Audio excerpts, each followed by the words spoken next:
J'estime qu'une ville comme Orléans mérite d'avoir un club de foot en Ligue 2. Mais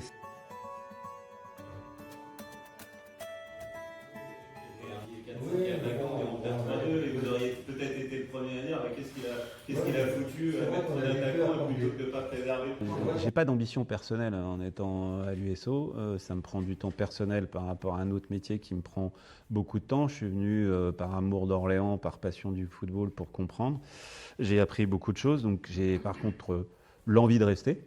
Parce que je pense que j'y prends du plaisir, j'ai créé des bonnes relations avec les partenaires. C'est juste Courtin qui doit faire des chèques, bah, ça durera qu'un temps. Et puis le chèque il peut pas augmenter parce que même si j'attends aucun remerciement par rapport à ce que je fais, ça représente beaucoup d'argent. Je dis et j'en parle avec d'autres présidents, il faut quand même être dingo pour mettre autant d'argent dans un truc qu'on sait qu'on récupérera jamais. Mais c'est de la folie. Hein. Un monde normal.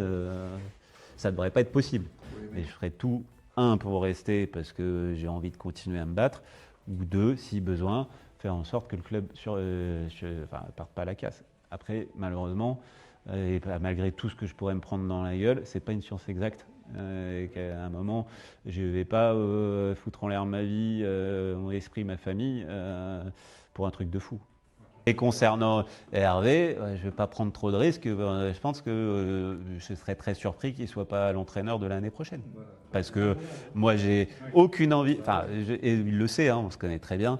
J'aime beaucoup le jeu qu'il pratique et j'aime beaucoup la personne. On a le même âge, on a plein de valeurs en commun. C'est quelqu'un, j'espère. Alors, c'est un monde imparfait, mais même si on sait qu'un jour nos routes se sépareront, on ne sait pas qui partira le premier, mais un jour nos routes se sépareront, mais que c'est quelqu'un avec qui j'aimerais garder des relations parce que ça va au-delà du professionnel. Donc il y a une volonté. Après, on n'est pas dans un monde parfait, mais bon, je pense à 99,9%, il sera encore là pour la prochaine saison minimum.